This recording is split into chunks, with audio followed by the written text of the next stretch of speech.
शाक्य संघ में दीक्षा। शाक्यों का अपना संघ था।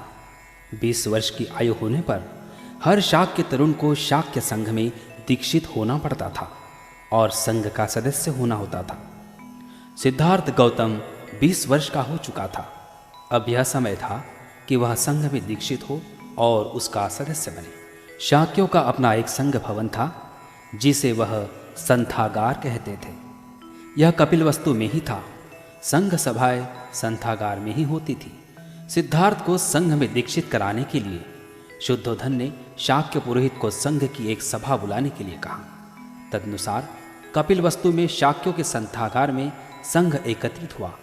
सभा में पुरोहित ने प्रस्ताव किया कि सिद्धार्थ को संघ का सदस्य बनाया जाए। शाक्य सेनापति अपने स्थान पर खड़ा हुआ और उसने संघ को संबोधित किया। शाक्य कुल के शुद्धोधन के परिवार में उत्पन्न गौतम संघ का सदस्य बनना चाहता है। उसकी आयु पूरे 20 वर्ष की है और वह हर तरह से संघ का सदस्य बनने के योग्य है। इसलिए मेरा प्रस्ताव है कि उसे शाक्य संघ का सदस्य बनाया जाए। यदि कोई इस प्रस्ताव के विरुद्ध हो तो बोले। किसी ने प्रस्ताव का विरोध नहीं किया। सेनापति बोला, मैं दूसरी बार भी पूछता हूं कि यदि कोई प्रस्ताव के विरुद्ध हो तो बोले। प्रस्ताव के विरुद्ध बोलने के लिए कोई खड़ा नहीं हुआ। सेनापति ने फिर कहा, मैं तीसरी बार भी पूछता हूं कि यदि कोई प्रस्ताव के विरुद्ध हो तो बोले। तीसरी बार भी कोई प्रस्ताव के विरुद्ध नहीं बोला। शाक्यों में यह नियम था कि बिना प्रस्ताव के कोई कार्रवाई न हो सकती थी और जब तक कोई प्रस्ताव 3 बार पास न हो तब तक वह कार्य रूप में परिणत नहीं किया जा सकता था। क्योंकि सेनापति का प्रस्ताव 3 बार निर्विरोध पास हो गया था, इसलिए सिद्धार्थ के विधिवत शाक्य संघ का सदस्य बन जाने की घोषणा कर दी गई। तब शाक्यों के पुरोहित ने खड़े होकर सिद्धार्थ को अपने स्थान पर खड़े होने के लिए कहा। सिद्धार्थ को संबोधन करके उसने पूछा, क्या आप इसका अनुभव करते हैं कि संघ ने आपको अपना सदस्य बनाकर सम्मानित किया है? सिद्धार्थ का उत्तर था, मैं अनुभव करता हूं। क्या आप संघ के सदस्यों के कर्तव्य जानते हैं? मुझे खेद है कि मैं उनसे अपरिचित हूं, किंतु उन्हें जानकर मुझे बड़ी प्रसन्नता होगी।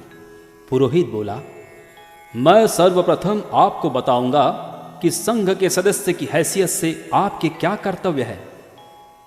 उसने उन्हें एक एक करके क्रमशः गिनाया। आपको अपने तन, मन और धन से शाक्यों के स्वार्थ की रक्षा करनी होगी।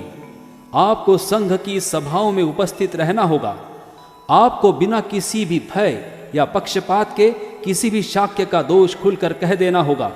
यदि आप पर कोई दोषारोपण किया जाए तो आपको क्रोधित नहीं होना होगा। दोष होने पर अपना दोष स्वीकार कर लेना होगा। निर्दोष होने पर वैसा कहना होगा। इसके आगे पुरोहित ने कहा, मैं आपको बताना चाहता हूं कि क्या करने से आप संघ के सदस्य न रह सकेंगे। व्यभिचार करने पर आप संघ के सदस्य न रह सकेंगे। किसी की हत्या करने पर आप संघ के सदस्य न रह सकेंगे। चोरी करने पर आप संघ के सदस्य न रह सकेंगे। झूठी साक्षी देने पर आप संघ के सदस्य न रह सकेंगे। सिद्धार्थ का उत्तर था, मान्यवर, मैं आपका कृतज्ञ हूं कि आपने मुझे संघ के नियमों से परिचित कराया।